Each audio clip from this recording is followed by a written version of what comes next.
Salut Lucie. Salut Sylvaine. Tu vas bien? Oui, je vais très bien. T'as fait bon voyage? Oui, ça a été et je suis très contente d'être là. Bah, moi aussi, je suis ravie. Est-ce que tu as vu cette vue imprenable sur Montréal? Oui, c'est juste magnifique.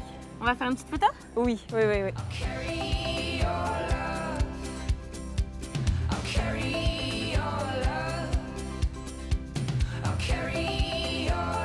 Je suis Lucie Jamsin, j'ai 30 ans. Je suis originaire du Pas-de-Calais. Depuis 3 ans, je suis dans l'Ain, où j'ai rejoint les montagnes pour pouvoir vivre pleinement ma passion du trail running. Je suis quelqu'un de simple, qui aime la vie et donc qui en profite. J'ai commencé le trail en 2014, après avoir fait un premier passage sur la course de montagne en 2013. Alors j'ai toujours eu l'image de Lucie comme une athlète qui recherche la performance. Sa pratique sportive, c'est une de ses priorités. Donc elle met effectivement tout en œuvre pour que ça fonctionne et pour ne pas avoir de regrets par la suite. Il y a un côté où je recherche la liberté, je recherche le bien-être au quotidien, la sérénité, dans une vie où je suis quand même plus ou moins soumise au stress. Et puis à côté de ça, je suis quand même quelqu'un qui aime la compétition, donc je recherche aussi la performance. Et donc je mets beaucoup de choses en œuvre pour pouvoir atteindre des objectifs. Tu me disais que c'était une première pour toi, l'Amérique du Nord, le Canada? Oui, c'est un territoire que je ne connais pas du tout. J'ai beaucoup voyagé avec mes parents étant jeune et puis du coup ça m'a développé aussi l'amour du voyage. Mais j'étais jamais venue ici et je vais avoir 30 ans cette année. Donc je voulais les fêter dignement et merci à toi parce que ça m'offre la possibilité de faire un beau voyage de nouveau. Bah, écoute, c'est avec grand plaisir de partager ça avec toi en tout cas. Ce qui m'a marqué en arrivant à Montréal, c'est cette impression de grandeur. On se sent tout petit, Montréal est une grande ville, on a pu aller sur les hauteurs et on s'aperçoit que l'horizon est très lointain. Il n'y a pas de très grandes montagnes, mais on voit que on n'est pas prêt de faire le tour du Canada. Et avec le trail, j'imagine que tu es amené aussi à pas mal bouger dans le monde entier. C'est important pour toi d'associer les deux ou tu préfères le voyage, le sport, c'est deux choses différentes et tu mélanges pas forcément les deux? Comment tu conçois les choses? Je mélange les deux justement et j'aime le faire. En fait, je pense que quand j'ai commencé le trail, je pensais pas que je pourrais voyager autant. Moi, je voyais juste courir en nature, sauf que ça a pris une toute nouvelle dimension. Je peux complètement y rattacher le voyage et ma pratique. Et quand je choisis un dossard, je choisis aussi en fonction du lieu, c'est sûr, je veux voir de belles choses et pouvoir rencontrer des nouvelles personnes, être dans le partage, découvrir les cultures. Je ne m'attendais pas en commençant le trail à pouvoir bouger autant et je me retrouve dans mes deux amours du sport et du voyage. Ben écoute, on va se régaler, moi je connais pas non plus, tu vois, ça va être la découverte. Par contre, je connais quelqu'un qui va pouvoir nous aiguiller, nous conseiller un petit peu, donc je te propose d'aller le rencontrer, il s'appelle Sébastien. Il gère un groupe de trail ici, donc voilà, on va aller voir ce qu'il a à nous dire. Allez, parti. Like a stranger, you feel brand new. I don't recognize a thing about you. Hello! Salut Seb! Ça va? Oh. C'est presque une erreur, hein? C'est toujours déstabilisant. Bonjour! Oui, bien au Québec, au Canada, on fait la bise de droite à gauche. J'avais failli faire une erreur monumentale. Okay. Ouais, c'est ça. Faut pas faire ça. Non, c'est pas vrai. On fera attention alors les prochaines fois. Bon, et toi, Seb, tu t'occupes d'un groupe de trail, je crois, ici au Québec? Oui, bien, on a le Club de trail de Montréal, dont j'arbore fièrement les couleurs aujourd'hui. On est 174 membres cette année, pour 2019. Ouais. Le trail, aujourd'hui, quelle place il prend au Canada? Est-ce que c'est une nouvelle discipline? Est-ce que ça fait déjà plusieurs années que c'est installé? L'objectif ici au Québec, c'est de surpasser le hockey, mais on n'y arrivera jamais, je pense. Non, la place du trail, c'est tout petit. C'est un sport quand même marginal, mais plus ça va, année après année, on sent qu'il y a de plus en plus d'adeptes, que ce soit aussi du côté des jeunes et des moins jeunes. C'est intéressant, on le voit vraiment au club, des couples aussi qui viennent ensemble. Vraiment toutes sortes de monde, c'est intéressant. Et le type de terrain qu'on peut trouver ici, est-ce qu'il y a des grandes montagnes, du dénivelé? Qu'est-ce qu'on peut trouver dans... Oui, ici, c'est très gras, comme vous dites. Les terrains, c'est des racines, des cailloux, beaucoup d'eau, c'est humide. On devient des vrais coureurs des bois, là. Il n'y a pas de montagne vraiment immense à découvert. On est toujours dans la forêt. Les dénivelés sont peut-être moins évidents, mais ça finit par faire le cumul sur une longue distance. C'est sûr qu'une courte distance, faire un kilomètre vertical, c'est quelque chose ici dans l'Est qui est difficile à atteindre. Et le climat, je sais que les hivers sont assez rudes ici, il fait très très froid. J'imagine que ça va être quand même un peu compliqué pour la pratique du trail l'hiver. C'est compliqué, puis c'est compliqué de maintenir les sentiers l'hiver parce qu'ils sont enneigés. Donc, les périodes pour retrouver nos sentiers tels qu'on les connaît, c'est très court. On parle de peut-être mai, juin, juillet, août, septembre.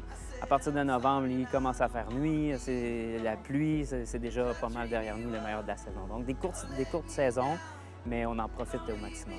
Après, les mentalités ici, nous, je sais qu'en Europe, on est quand même très compétition. Voilà, on met des dossards, c'est pour performer. Et, on est une communauté et des amis, mais sur le terrain, voilà, ça fight un peu. Ici, c'est comment Je dirais que c'est plus friendly. On a peut-être une attitude plus amicale. Ça ne veut pas dire qu'on n'est pas compétitif, mais le fait qu'on est très, très près, c'est une petite communauté. C'est pas la même attitude de compétition, là, parce qu'on va partir ensemble un week-end, on va prendre une bière ensemble, on va camper ensemble. C'est vraiment un peu roots comme événement. Donc, quand arrive le jour de la compétition, oui, mais à la fin, on se retrouve très amical. D'accord. Sur Montréal, quand tu veux faire du dénivelé, par exemple, tu as un endroit particulier où tu peux te rendre? Oui, bien évidemment, le Mont-Royal, c'est le poumon même de la métropole.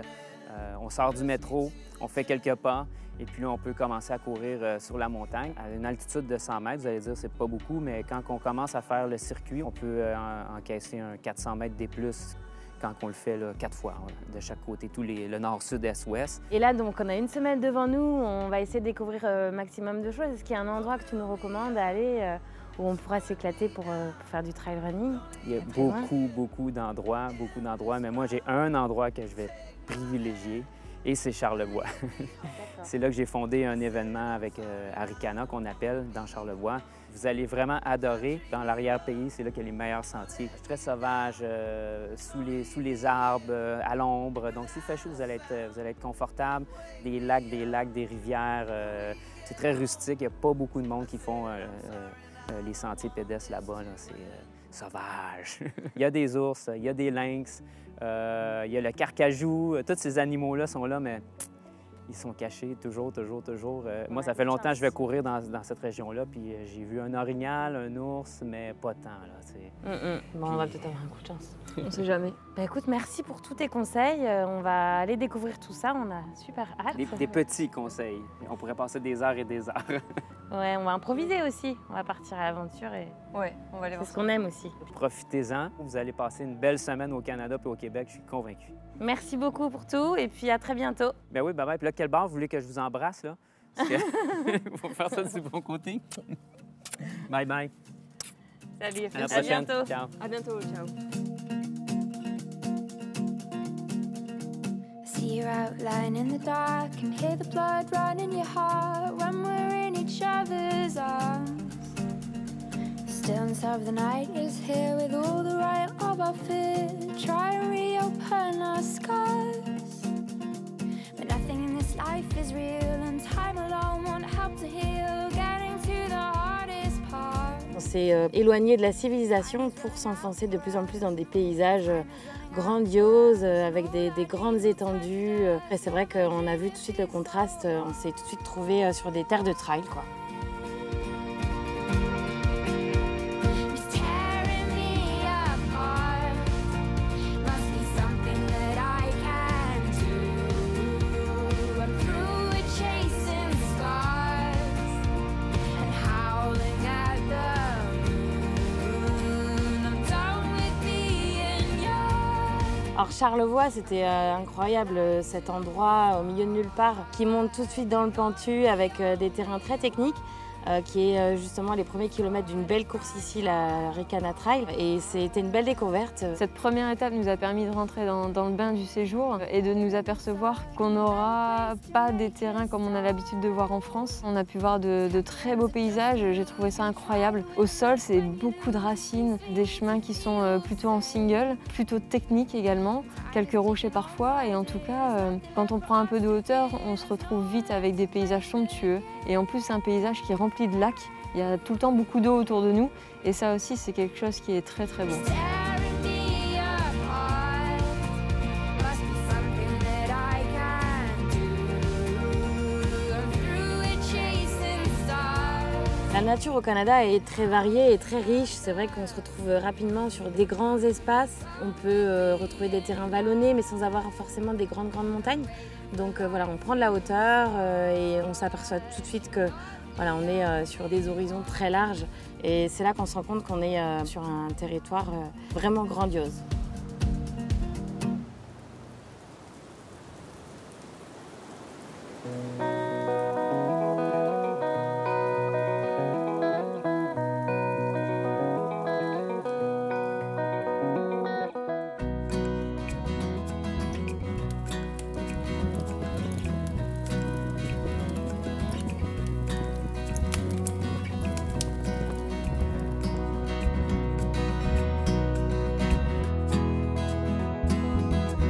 On s'est fait une belle balade, hein? Ouais, c'était chouette cet après-midi. On a vu de belles choses. Ouais, dommage qu'on s'est pris un peu la pluie sur la fin, mais on aura l'occasion d'y retourner demain, j'espère. Ouais, et puis la pluie, ça fait quand même partir les moustiques, hein, je te rappelle, donc c'est plutôt bien. Comment t'as démarré en fait dans ce sport exactement? Alors, je crois que j'ai démarré un peu par hasard en 2013.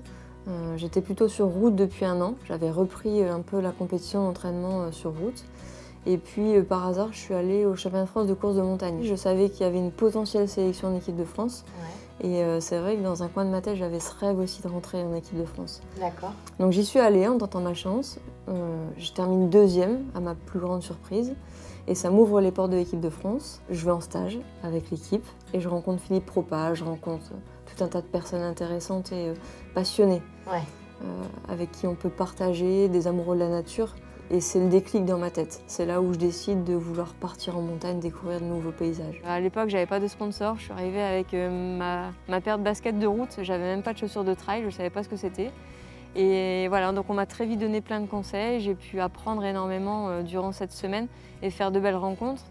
Et à partir de ce moment-là, je me suis dit que c'était ce que je voulais faire. Et donc, quand tu parles de cette période de l'équipe de France, pour toi, ça a été une période importante. J'imagine, voilà, porter le maillot de son pays, c'est quelque chose quand même. Ce sont mes plus beaux souvenirs, puisque c'est l'occasion, pour une fois, de courir en équipe. Ce qu'on fait jamais. Quand on arrive sur une course, souvent on arrive seul et on repart seul après la compétition. Quand on est en équipe de France, il y a tout un protocole qui se met en place avec un stage préparatoire. On reste en contact jusqu'à la compétition et puis ensuite, malheureusement, il faut se quitter. Mais pendant toute cette aventure, on a de nombreuses relations avec les membres de l'équipe, avec qui on va courir, les coureurs, mais aussi le staff, les entraîneurs. Et c'est juste des instants magiques avec les montagnes russes en termes d'émotions. Quand on gagne ensemble, c'est très joli. Quand on perd ensemble, c'est aussi des émotions qui resteront gravées à jamais. Et ça m'a donné envie de continuer. Quand j'ai connu la course sur route, où j'ai pu faire quelques compétitions aux côtés d'athlètes de haut niveau, je me souviens d'un repas au restaurant où j'ai été acceptée à la table, mais où durant toute la soirée, on ne m'a pas parlé. Et ça m'a marquée, très très déçue aussi.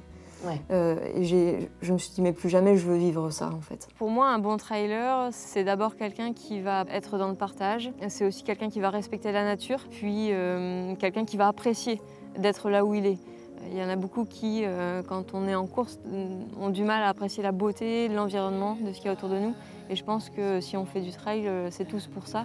Donc il faut juste parfois, même quand c'est difficile, se rappeler qu'on vit un très beau sport et qu'il faut savoir en profiter. Aujourd'hui, revenir sur la route, ce serait pas envisageable pour toi? Ah non, c'est pas du tout dans les projets. Non, non. Non, parce que je me suis éloignée de ça aussi. La préparation d'une course sur route, ça passe par des séances sur piste, très chronométrées, à 1 seconde près. Et une série de 400, elle est bien ou elle est pas bien. Ouais. Quand on est en trail, on ne tient pas compte du chrono, on est beaucoup plus à la sensation. Ça me plaît beaucoup. Et comment ça se passe en termes de compétition par rapport aux filles de ton équipe? Parce que vous êtes quand même concurrentes sur la compétition, mais vous êtes d'une même équipe. Et ben moi, ça m'a fait changer ma vision des choses, la façon de penser ma course. C'est-à-dire qu'avant l'équipe de France, j'étais plutôt solitaire, très compétitive, plutôt fermée sur moi-même. Et je pensais que ne pas parler à mes concurrentes, ça pouvait peut-être me rendre meilleure ou plus agressive sur le terrain. Et quand je suis rentrée en équipe de France, justement, le fait de partager du temps avec mes concurrentes, mais aussi des partenaires d'équipe, ça m'a permis de comprendre qu'être respectueuse, agréable, de partager vraiment des bons moments d'amitié. Ça n'empêchait pas une concurrence saine sur le terrain et un esprit de combat pour perfer individuellement au profit d'une équipe. Et aujourd'hui, quel sens en fait t'arrives à donner à ta pratique? C'est un gros sentiment de liberté, peut-être la recherche aussi de l'indépendance et de l'autonomie. Je pense que je recherche bien sûr mes limites, les limites du corps de manière générale. Et ça me pousse à aller encore plus vers l'avant, à découvrir tout le temps des nouveaux formats de course. Je pense que c'est une erreur de vouloir aller sur une course avec en tête une idée des conditions climatiques ou du type de terrain qu'on va rencontrer. Moi, j'aime beaucoup arriver et être surprise et de me dire ouais, demain la course ça va être difficile parce qu'il y a tel événement, soit à cause du terrain, soit parce qu'il a plu, soit parce qu'il va faire très froid. Et je reviens très vite à me dire finalement je suis en plein dans ma pratique parce que je vais devoir m'adapter demain et faire face à des événements qui ne me sont pas habituels et qui peuvent être difficiles. On s'est bien réchauffé avec le thé, le feu. Oui, c'est parfait. Ça a l'air de s'être calmé. On retourne faire un petit tour? C'est parti.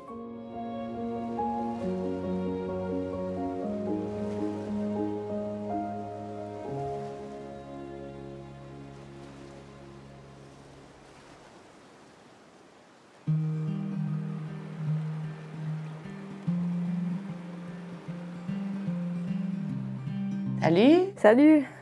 ça va, bien dormi?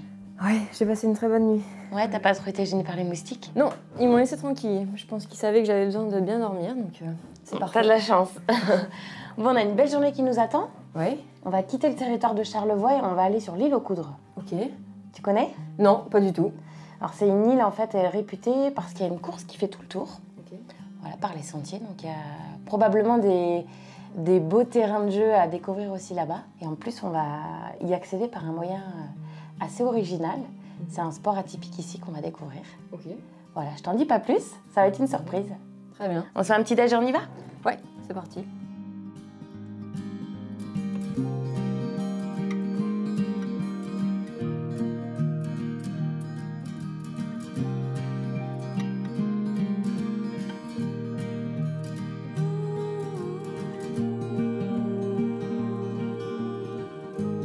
Salut Julien, Bonjour. Bonjour Sylvaine. ça va? Oui, bonjour Lucie. Ça va bien et vous? Très bien, merci. Génial. C'est toi qui vas nous faire traverser le Saint-Laurent alors? Ben oui, je vous souhaite la bienvenue dans le Charlevoix. On a une très belle journée, le soleil est présent, la mer est belle. On a de la chance. Donc voilà, on va essayer de vous faire découvrir un sport qui est unique au monde, typique au Québec, donc le canot à glace. Qu'est-ce que c'est exactement alors le canot à glace? Alors le canot à glace, aujourd'hui c'est un sport de compétition. Et ça vient en fait du 17e siècle où le canot à glace avait une vocation utilitaire. Aujourd'hui, on est sur des embarcations carbone fibre de verre. À l'époque, on était sur des embarcations en bois. Et la fonction, c'était de traverser des biens, des personnes, aller chercher la poste de part et d'autre en fait, du Saint-Laurent. Donc voilà, donc on pratiquait le canot à glace à Québec, dans Charlevoix, pour relier par exemple la Côte-Nord avec l'île aux Coudres, ou dans la région de Montmagny pour l'île aux Grues, des choses comme ça. Donc avant l'arrivée des premiers bateaux à vapeur pour faire les traversées, ben, c'est les canots à glace qui servaient à assurer ces services. Et aujourd'hui, donc ça a une autre utilité, c'est de la compétition, c'est ça maintenant? Oui, exactement. Le canot à glace, aujourd'hui, c'est 7 compétitions par année sur le circuit québécois de canot à glace, où il y a environ 50 équipes qui luttent pour un trophée à chaque année. Et donc, voilà, 5 personnes par embarcation et on cumule des points, un peu comme un circuit de Formule 1, si on veut. C'est génial. Voilà. Donc ça se pratique exclusivement l'hiver, en fait, pas du tout en cette période de l'année. Exactement. C'est l'hiver. Si on veut, au Québec, le canot à glace se pratique sur le fleuve Saint-Laurent. Donc, le fleuve a la particularité d'avoir des marées importantes, donc des courants. Et c'est ce qui fait toute l'originalité du sport. C'est qu'on n'est pas sur un plan d'eau qui est gelé. On est sur un plan d'eau qui est en constant mouvement, avec des scénarios de navigation qui sont différents chaque jour, chaque heure. Donc, l'objectif étant de relier des checkpoints, si on veut. Alors là, du coup, tu nous emmènes pour combien de temps à traverser et comment on va s'organiser? Qui va faire quoi? Bon, aujourd'hui, on va traverser à l'île aux Coudres. Donc, c'est une traversée de 3 km. Et votre rôle à vous, ça va être évidemment, on va vous mettre à l'effort. Donc, ça va être de prendre chacune une rame et vous allez, avec les autres rameurs, nous aider à propulser le bateau vers l'île aux Coudres pour qu'on puisse se rendre bien à destination. D'accord, ça nous va. Nous, on aime bien l'activité, l'effort. Donc, Ça nous changera. On va ramer.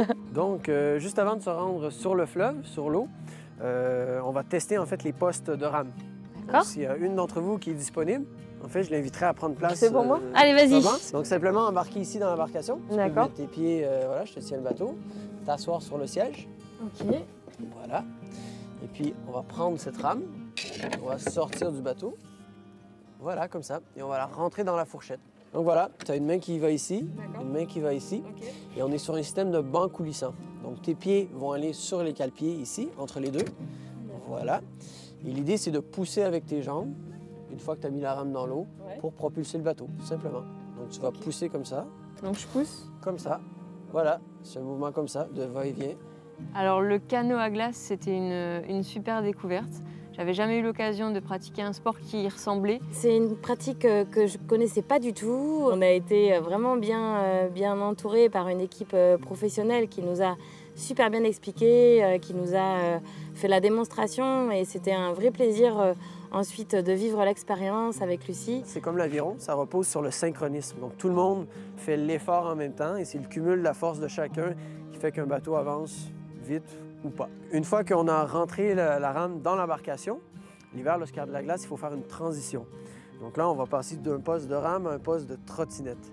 Et c'est là où toi, tu vas aller mettre ton genou gauche dans la trottinette qui est là.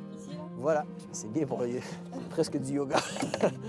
Voilà, donc ça, à deux, on arrive à être en équilibre. Donc l'hiver, lorsqu'il y a de la glace, avec les crampons sur les pieds, on va venir propulser le canot comme ça, à l'arrière. Et c'est ce qui fait qu'on avance sur les glaces. Il faut arriver à garder le canot droit selon la direction où on veut aller. Donc c'est la symbiose avec l'autre personne, la personne avec qui on travaille est super importante. Donc c'est pour ça qu'on développe beaucoup de complicité entre équipiers parce que tout seul, on n'arrive à rien, mais à force de travailler ensemble, c'est ça qui fait la force d'une équipe, si on veut. Là. Voilà. Bon, bah, j'espère qu'on va être forts, nous, Oui, pour réussir à on va être bien aller accompagnés. jusqu'à l'île aux On va Coudres. voir si vous êtes unis. Faut au moins qu'on arrive jusque de l'autre côté, quoi.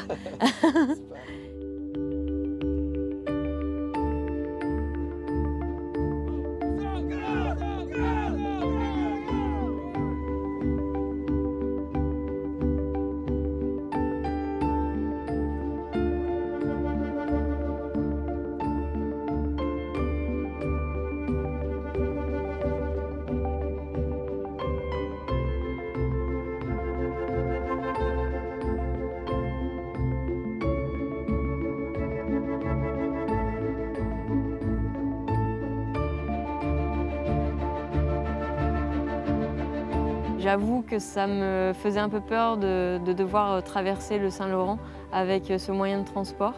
Finalement, après 5 à 10 minutes d'apprentissage, on a vite pris le rythme. On nous a bien rappelé que l'important c'était d'être synchronisé, donc l'esprit d'équipe était important. J'ai ressenti beaucoup cette sensation de glisse sur l'eau qui était juste incroyable. Ça paraît très loin, on se dit ça va être long, ça va durer des heures. Et en fait, c'est là que justement on se rend compte, à plusieurs, on va beaucoup plus vite. On a passé un très bon moment, on avait un super coach qui nous a motivés et c'était très très bon moment, un moment de partage plus qu'un moment de sport en fait.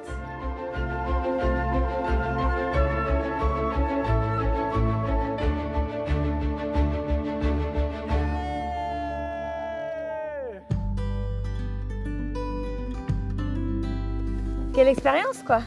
Ouais, c'était bien, c'était un peu long cette traversée, mais tellement plaisant, tellement grisant. Ouais, quand t'es en pleine mer comme ça, il y a un mélange d'anxiété, en même temps de plaisir. Et justement, toi, dans ton entraînement, c'est important pour toi de mélanger les sports? Tu fais d'autres sports que courir? Oui, ouais, bien sûr, je pratique l'entraînement croisé, comme la plupart des athlètes, malgré tout. Donc beaucoup de vélo, donc sur route et en home trainer le matin quand je ne peux pas sortir parce qu'il est trop tôt. Je nage aussi quand je ne peux pas courir ni faire du vélo. Et puis de la préparation physique générale, de la PPG. Donc en salle de muscu et puis après sur le terrain où j'ai des exercices de musculation associés à la course à pied pour pouvoir faire la transition. Et j'avais entendu dans une ancienne interview que tu avais démarré par la boxe. Alors j'ai commencé par la gym à l'âge de 4 ans, j'en ai fait pendant à peu près 8 ans. Et puis à l'âge du collège, oui, j'ai commencé la boxe anglaise, puis américaine, donc où on ajoute aussi les coups de pied. Qu'est-ce qui t'a amené à faire ça? Je voulais faire plein de choses. Et la boxe, ça m'a fait grandir. Alors à l'époque, je m'entraînais avec uniquement des hommes, des adultes. Et le fait de prendre des coups, mais de se relever, enfin de devoir se relever, c'est-à-dire que parfois j'avais envie de pleurer, enfin, c'était des fois difficile. Et je me disais, ben non, enfin, lâche pas, avance, continue d'avancer. Et je fais tout le temps le parallèle avec la vie où parfois on se prend des coups et puis malgré tout, il faut garder la tête haute et puis il faut aller de l'avant. Et ça, ouais, la boxe, c'est les valeurs, beaucoup aussi de respect, ça me plaisait beaucoup. Parce que malgré qu'il y ait du combat, il y a beaucoup de respect dans les boxeurs. Ouais. Donc ça, en tout cas, c'est un super sport. J'ai adoré faire ça. Pour faire le parallèle en trail, est-ce que ce que tu as appris en boxe aujourd'hui te sert et dans quelle mesure ça te sert? Alors oui, ça m'a servi. La boxe et tous les sports que j'ai pratiqués de manière générale. Je pense qu'à l'adolescence, peu importe le sport que j'ai fait, j'avais pas un gros niveau. Et pourtant, j'avais cette envie d'être meilleure que les autres. Je voyais mes amis s'entraîner moins que moi. Et pourtant, j'étais derrière. Ouais. Et ça, je me disais, mais déjà, c'était pas juste. Enfin, de mon œil d'enfant, c'était pas juste. Mais ça m'a donné le goût de l'effort. Et je me suis dit, un jour, peut-être que je serai devant eux parce que je travaillerai plus qu'eux. Donc, le dépassement de soi, le goût de l'effort, ça, c'est des valeurs que j'ai apprises à travers les sports que j'ai pu pratiquer. D'accord. Bon, c'est bien beau de varier les sports, mais celui qu'on préfère, c'est quand même la course à pied. Oui.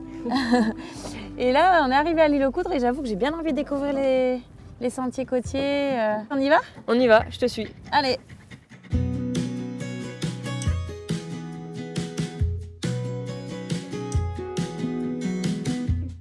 Do all the talking, you know I'm gonna let you.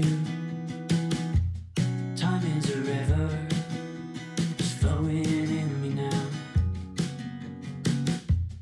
Into the darkness, chasing the sound of you.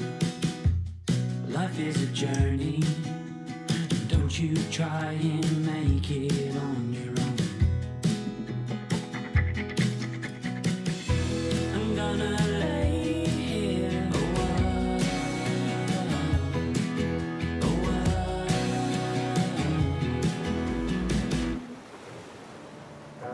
while.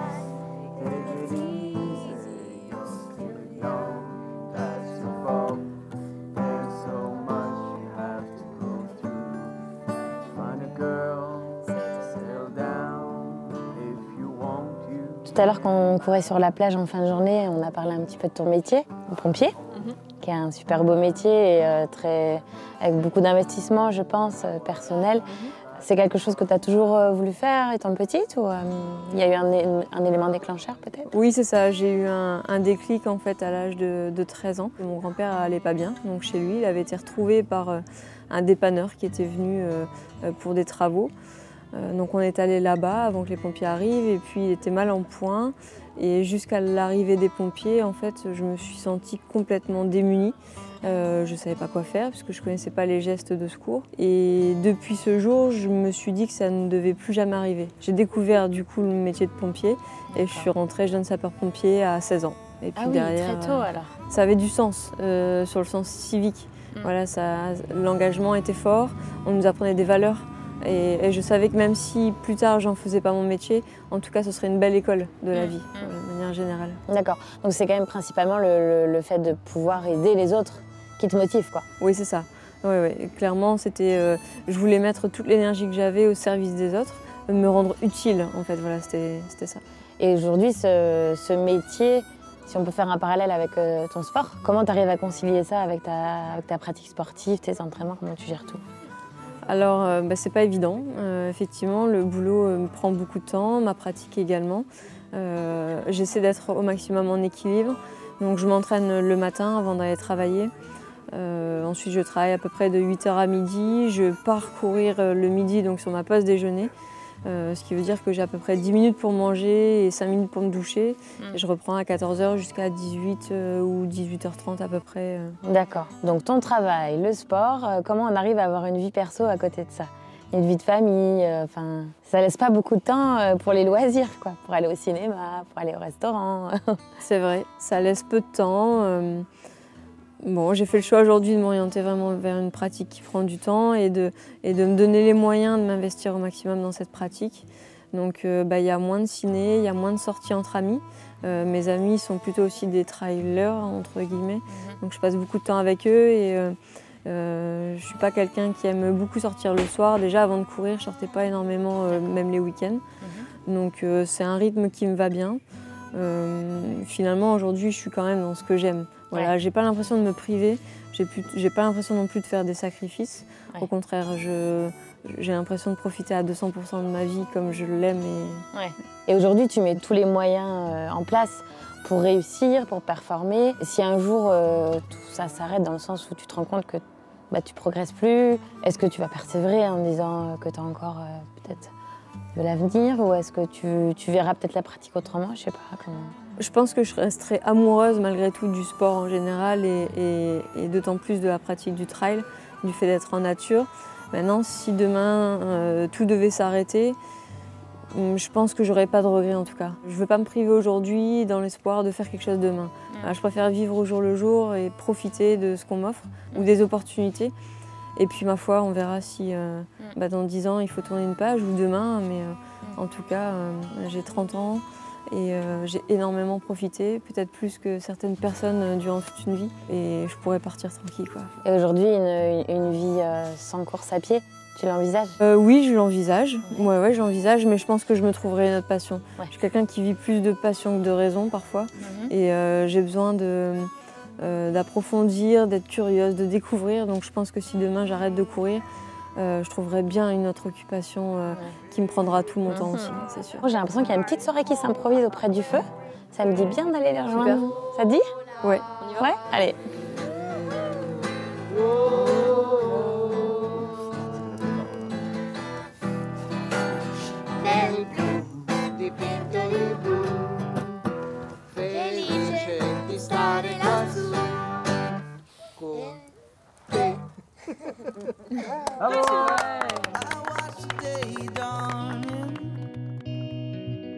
How you've never left my head.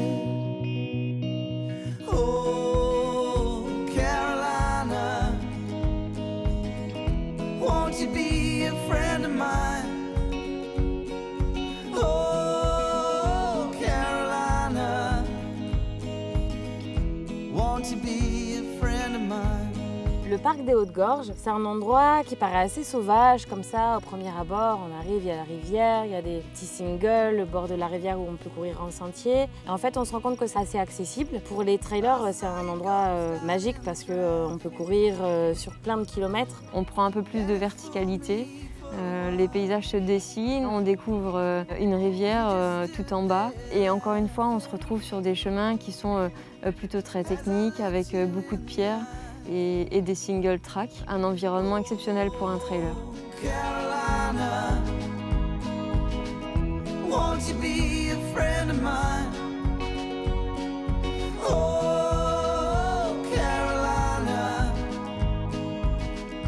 won't you be a friend of mine? Bon, il y a des sentiers sympas ici dans le parc des Hautes-Gorges. Oui, c'était bien cette petite balade. Je voulais qu'on revienne sur tes sponsors et sur ton team notamment, parce qu'aujourd'hui tu fais partie d'un team, le team Isostar. Qu'est-ce que ça t'apporte aujourd'hui, le team? Ça m'apporte bien sûr un soutien pour les équipements, donc ça c'est très bien. Et puis je pense que la deuxième chose qui m'apporte beaucoup, c'est le soutien moral, mental. Moi j'aime bien vivre des aventures aussi humaines et être dans un team, c'est développer encore une fois ce côté collectif qu'on n'a pas forcément quand on court, à proprement parler. Mais qui est important pour tout l'environnement autour de nous, et notamment l'environnement pendant l'année. Et comment on vit le fait d'être la seule fille dans une équipe? Les entraînements, par exemple en stage, les garçons vont changer, je ne sais pas comment ils se situent par rapport à ton niveau, mais c'est particulier quand même. Les gars ont une super attitude, super mentalité, donc quand on court ensemble, typiquement sur le Tour du Mont Blanc qu'on a fait, bien sûr ils étaient devant, mais ils m'attendaient. Donc j'étais un peu le boulet, le petit dernier du groupe, mais j'ai jamais senti ni de l'impatience vis-à-vis d'eux, ni quoi que ce soit d'autre. Donc ils étaient plutôt bienveillants, tout le temps attentifs. Et justement, le fait d'être dans un team, pour toi, ça rajoute une pression supplémentaire ou pas? Parce que tu te dis, Bon, il faut que je me prouve qu'ils ont eu raison de me faire confiance, des choses comme ça ou pas? Non, il n'y a aucune pression. Moi, je ne mets pas de pression vis-à-vis de mon team ou de mes sponsors, mais j'en tire un soutien et un support. C'est-à-dire que ça me porte. Aujourd'hui, j'ai vraiment plus l'impression de pratiquer un sport individuel, mais plutôt d'être sur une pratique collective avec d'une part tout mon staff médical qui me suit et que je remercie parce qu'à chaque fois, ils se rendent dispo à des heures pas possibles ou vraiment du jour pour le lendemain. Ouais. Et puis avec le team, voilà, mes équipementiers m'apportent beaucoup de soutien et c'est pas pour eux que je cours, mais quand je suis dans le mal, quand je suis dans la difficulté, ils sont là et je sais me le rappeler. Comment tu perçois la place de la femme dans la discipline? Est-ce que, parce qu'aujourd'hui, il y a quand même des femmes qui ont un sacré niveau et qui commencent presque à dépasser le niveau des hommes sur certaines courses, c'est assez bluffant. Est-ce que tu crois qu'un jour, je sais pas, la tendance va s'inverser Sur les courses d'endurance, peut-être que c'est possible. Effectivement, c'est ce qu'on dit, au niveau de l'endurance, une femme peut être aussi forte qu'un homme, mais c'est ce qu'on voit, puisqu'il y a des femmes aujourd'hui qui gagnent des courses au scratch. Si elles s'inversent, tant mieux. Alors, je ne sais pas si ça doit, si ça peut, mais en tout cas, je pense que la femme mérite une place aussi importante que l'homme dans le milieu du sport de manière générale. On a vu la Coupe du Monde il n'y a pas si longtemps, avec la Coupe du Monde féminine, j'entends, et les femmes ont été mises à l'honneur, et je trouve ça beau, et je suis contente de le vivre. Bon, on poursuit notre petite balade? Oui, je crois qu'on va y aller, puis on est en train de se faire dévorer par les... Ah ouais, c'est horrible, j'arrête pas de me faire piquer, je pense que c'est pas bon de rester par ici. On y va.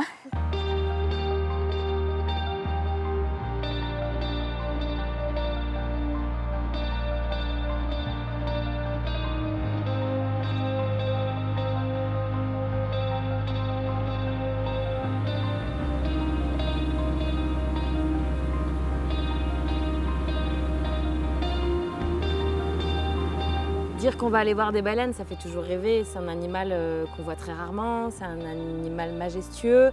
Et voilà, on sait que c'est rare d'en voir, donc on était friands de ça. J'attendais avec impatience d'aller voir les baleines sur le Saint-Laurent. J'avais jamais eu l'occasion d'en voir en réalité. Et de pouvoir découvrir toutes ces espèces de baleines, c'était fabuleux.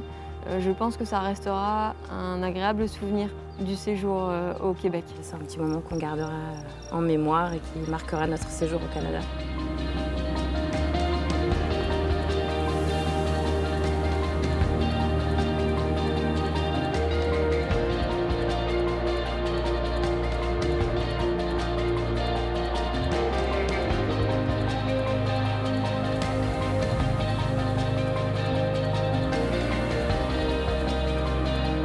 J'ai beaucoup voyagé avec mes parents en étant jeune et j'avais toujours avec moi un appareil photo pour pouvoir conserver ces souvenirs, les garder en mémoire et puis pouvoir les ressortir à un moment donné de ma vie. Et oui, donc aujourd'hui, j'ai gardé cette habitude d'avoir un appareil photo pour conserver ces belles images. On voulait te remercier, Agathe, pour cette belle balade. C'est vrai que c'était beau. Ouais, c'était beau et puis c'était très intéressant. On a appris plein de choses. Donc, chaque voyage est unique, mais là, disons qu'on a eu un bon voyage, beaucoup de baleines. Pas de très près, mais on a des règles quand même à observer quand on est sur l'eau. On est dans un parc marin. Et on avait, il y avait des animaux. Le début, là, avec les phoques gris, c'était magnifique. C'était super. Chaque jour est différent, donc il y a des jours où, tu disais hier, c'était exceptionnel. Oui, bien en fait, hier matin, ça a été une journée assez particulière parce que sur le voyage très tôt le matin, de 8h à 10h, on a vu une seule baleine. Pour l'autre voyage d'après, le brouillard s'est levé, puis là, on a dû voir à peu près une vingtaine de baleines. Il y avait de l'action partout, la lumière était incroyable. Mais c'est ça, chaque voyage est unique, on ne peut rien préprogrammer. Est-ce que tu peux nous rappeler les différentes espèces de baleines? On a la chance de voir autour de 7 espèces. Il y en a qu'on peut voir souvent, d'autres qui sont vues de façon plus occasionnelle. Mais sinon, pour celles qu'on voit le plus régulièrement, le beluga. Alors, on a vu quand même tout à l'heure quelques baleines blanches en arrivant sur le site. Après, baleine petit rorqual, baleine rorqual commun. Il y a quand même des baleines à bosse dans le coin. Il y en a 3 d'arrivées dans le secteur cette année. Puis, il pourrait y avoir des baleines bleues, mais souvent, celles-là, c'est un petit peu plus tard en saison qu'on les voit. Vous voyez, tu as l'air toujours d'être émerveillée, en fait. C'est beau parce qu'on se dit, au bout d'un moment, à force de les voir, on peut pas s'enlacer, mais... Il n'y a pas une journée qui est pareille. La température, la dynamique du milieu, des animaux, je pense que c'est ça qui me garde sur l'eau. Parce que quand je serai plus emballée, ben je vais faire autre chose. Ouais. Le but, en tout cas, mon but, c'est un peu partager ma passion. Bon, en tout cas, c'est réussi parce que c'est venu jusqu'à nous et voilà, on a vibré aussi, donc C'était un chouette moment. On te dit au revoir et puis à bientôt. À bientôt. Merci encore. Bonne continuation. À la prochaine. Of factors found and lost. You saw it in the constellations, but I think it was about us. And it's gone before it's gone, lost before it's lost, and you didn't see it coming 'cause no one ever does. And it's gone before it's gone, lost before it's lost, and I don't know who killed the bus. You said it was about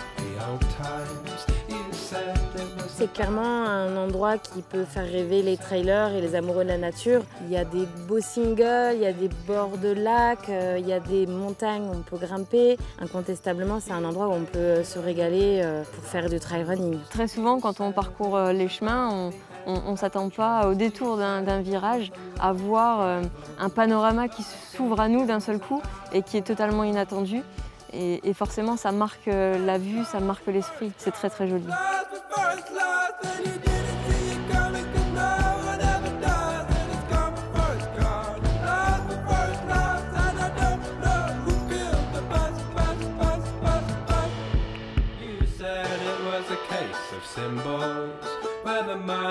C'est joli. Elle est sympa cette vue. Ça valait le coup quand même de faire ce petit parcours. C'est pas forcément le genre de terrain que j'affectionne, moi, quand c'est trop technique comme ça, avec des escaliers. T'aimes bien, toi? Là, il y avait beaucoup de marches quand même, donc compliqué pour courir là-dedans. C'est pas ce que je préfère non plus. Moi, j'aime bien quand c'est un peu plus roulant, type les chemins de Chamonix, voilà, moins de racines, moins de cailloux, quelque chose qui se court mieux. Tu t'entraînes habituellement sur quel type de terrain, toi? Alors pendant de nombreuses années, je me suis entraînée dans le Pas-de-Calais, puisque je suis originaire de là-bas. Donc je m'entraînais sur les terris, donc ces anciens monts de charbon, typiques du bassin minier. Et donc là, j'arrivais à avoir 100 mètres de dénivelé, donc je faisais des allers-retours. Wow, c'est dur pour le mental, j'imagine. Ouais, puis c'était pas très marrant. Ouais. Et puis depuis que je suis arrivée dans l'Ain, il y a 3 ans, je m'entraîne en montagne, donc j'aime bien aller dans les Alpes. Chamonix, c'est pas très loin de la maison, donc j'y vais régulièrement. Et puis je cours beaucoup dans les monts Jura, qui sont au pied de la maison et qui sont un terrain de jeu parfait. D'accord. Et volontairement, tu vas chercher des endroits un peu... on parlait, quand on faisait les escaliers, là, on parlait du fait que tu faisais des entraînements spécifiques escaliers des fois. C'est des choses que tu, volontairement, voilà, tu vas essayer de chercher un peu de te confronter à une difficulté technique. Ça me plaît, alors j'en fais pas souvent parce que ça en manque là où je suis, mais ça peut être intéressant. Je pense que musculairement, les escaliers, c'est très compliqué. Ouais. Ça impose d'avoir une foulée qui est dictée par les marches et pas par ce qu'on aimerait faire. Donc soit monter une par une ou alors devoir faire 2 pas à chaque fois. Donc ouais, musculairement et cardiaquement, c'est quand même intéressant. Ouais. Et après, en course, c'est pareil, quand tu choisis tes courses, tu regardes un peu quand même la technicité des terrains ou tu es plus centré sur une distance et un dénivelé et puis peut-être un paysage ou Alors je regarde surtout la distance et le dénivelé et le paysage. Après le terrain, c'est vrai que tant qu'on n'y est pas allé, on a tendance à pas le connaître. Moi ça m'intéresse de découvrir aussi autre chose et de voir ce que ça va donner sur un terrain que je maîtrise mal. Et tu es du genre à prendre des risques ou pas? Eh ben je fonctionne au feeling, donc c'est surtout en descente où on peut prendre le plus de risques. Quand je sens que les jambes sont là, que le pied est à l'aise et que le mental est OK pour y aller, j'ai plutôt tendance à courir fluide et à descendre plus vite du coup. Et puis il y a parfois quand ça devient trop technique, là je prends beaucoup moins de risques parce que je suis beaucoup moins à l'aise. D'accord. Tu as déjà été confrontée à une prise de risque que tu as regrettée par exemple? Les blessures à répétition fait que maintenant je réfléchis avant de me lancer voilà, et de prendre des risques. Donc je maîtrise mieux ça et c'est pas omniprésent, je le garde pas en tête la blessure, mais je pense qu'inconsciemment je suis plus vigilante aussi à ça. Ouais, mais tu as déjà fait des grosses chutes en course? Non, pas grosses, non. Des genoux amochés quoi. Voilà, c'est ça. On met les mains, on frotte un peu les genoux, on raye la carrosserie, mais c'est pas bien méchant. Ouais, d'accord. Bon, on fait marche arrière, on fait le parcours en sens inverse? Oui, on y retourne. Sur nos points de départ? Ouais. Combien de temps, du coup? Une bonne demi-heure. Un petit défi pour rentrer? Pour essayer de le faire plus vite qu'à l'aller? Allez. Ça devrait être plus facile, normalement on descend donc... Attention à la chute quand même. On va faire attention. Allez, go!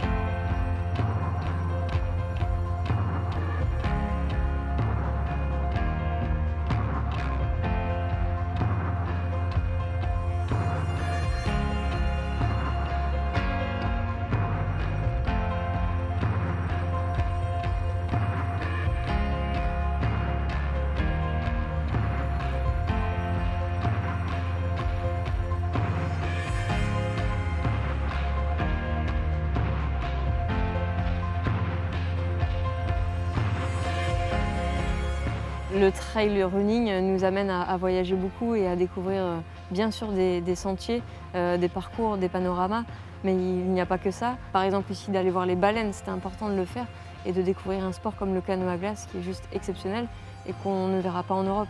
Le Canada est clairement un endroit où on peut venir quand on est amoureux de la nature et quand on veut découvrir des sentiers. Les Canadiens et les Québécois sont très chaleureux et ça fait vraiment du bien voilà, de côtoyer des gens comme ça. Alors ce que je retiendrai de ce voyage en premier lieu, c'est la sympathie des Québécois.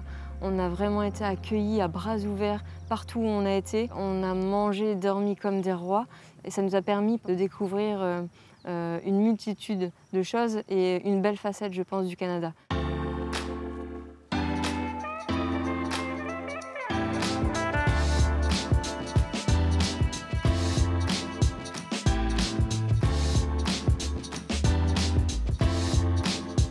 On a passé une semaine extraordinaire au milieu de paysages de rêve.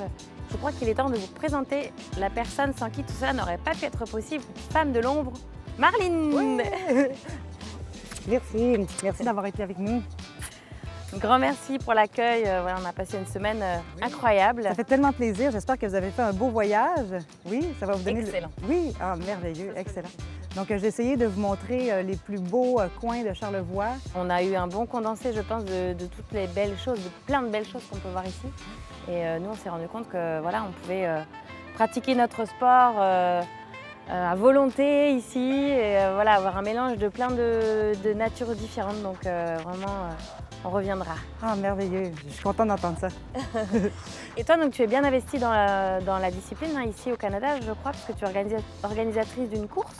Oui, exact. Je suis la directrice générale de l'Ultra Trail Arikana. C'est une course en sentier qui a lieu dans Charlevoix où on était. D'ailleurs, vous avez fait le début du parcours lors de votre première journée dans les sentiers. On a fait le début du 125 km qui fait le mont du lac à l'Empêche, qui fait également le début de la traversée de Charlevoix, un parcours de 125 km.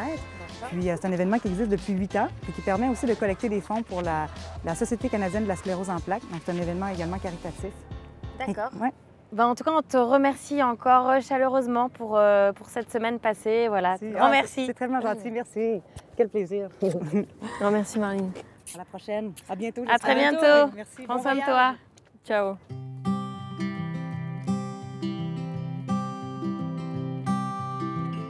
See the ghost up on the hill.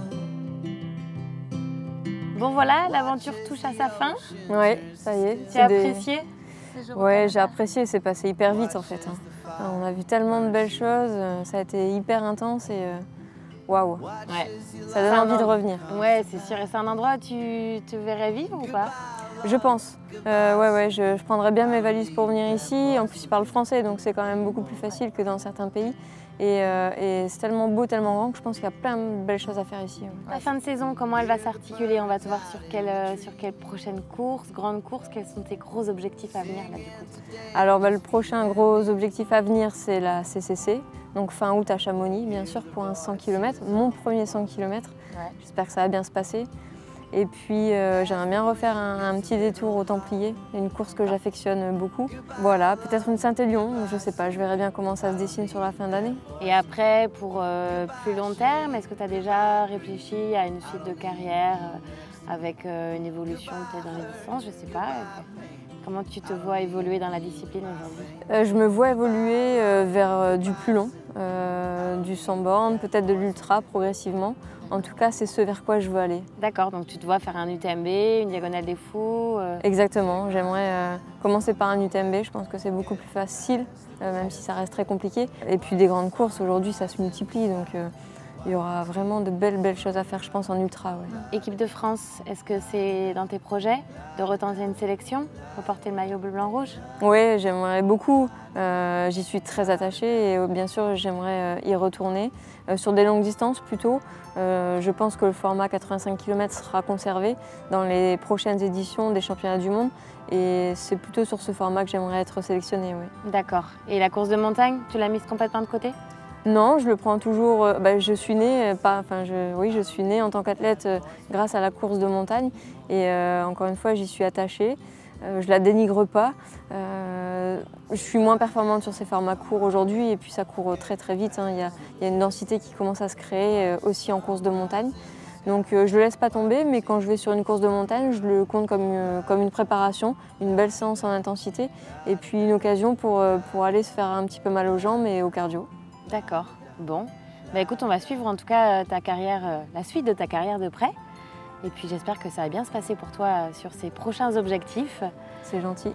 En tout cas, je suis sûre que vu les moyens que tu te donnes pour réussir, il n'y a pas de raison que ça ne marche pas.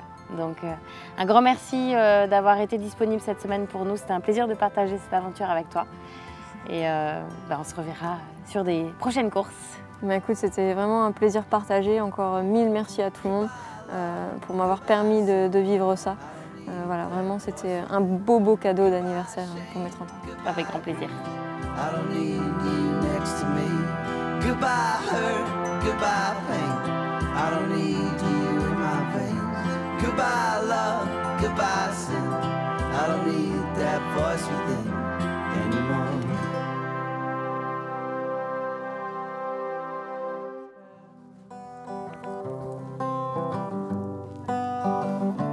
Bien avant qu'elle ne s'écarte du corps qui la blesse, et qu'un de ces quatre, qu'un de ces jours, la folie